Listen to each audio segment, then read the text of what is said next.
গাজরের রস বহু বছর ধরে একটি জনপ্রিয় এবং স্বাস্থ্যকর পানীয়। এটি দৃষ্টিশক্তি বৃদ্ধি এবং রোগ প্রতিরোধ ক্ষমতা বৃদ্ধির জন্য সবচেয়ে বেশি পরিচিত।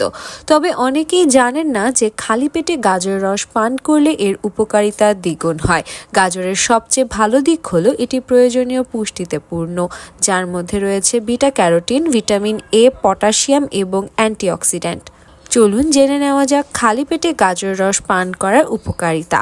খালি পেটে গাজরের রস পান করলে শরীর তার পুষ্টি আরও দক্ষতার সঙ্গে শোষণ করে তা নিশ্চিত করে। যখন আপনার পেট খালি থাকে তখন এটি অন্যান্য খাবারের হস্তক্ষেপ ছাড়াই দ্রুত এবং কার্যকরভাবে পুষ্টি গ্রহণের জন্য প্রস্তুত থাকে। গাজরের রস একটি প্রাকৃতিক ডিটক্সিফায়ার। গাজরের রসে ক্ষারীয় বৈশিষ্ট্য আপনার পেটে পিএইচ স্তরের ভারসাম্য বজায় রাখতে সাহায্য করে। ভিটামিন এ এবং অ্যান্টিঅক্সিডেন্ট সমৃদ্ধ গাজরের রস ফ্রি রেডিকেলের বিরুদ্ধে লড়াই করতে সাহায্য করে, যা ত্বকের কোষকে ক্ষতিগ্রস্ত করতে পারে।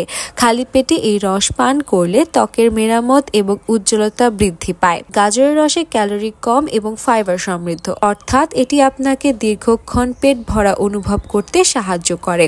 গাজর সুস্থ দৃষ্টির সম্ভাবনা বাড়ায়। বিটা ক্যারোটিন শরীরের ভিটামিন এ তে রূপান্তরিত হয়, যেখানে এটি চোখের স্বাস্থ্যের উন্নতি করে। তাই খালি পেটে গাজরের রস খেলে তা শরীরকে প্রয়োজনীয় পুষ্টির ডোজ সরবরাহ করে।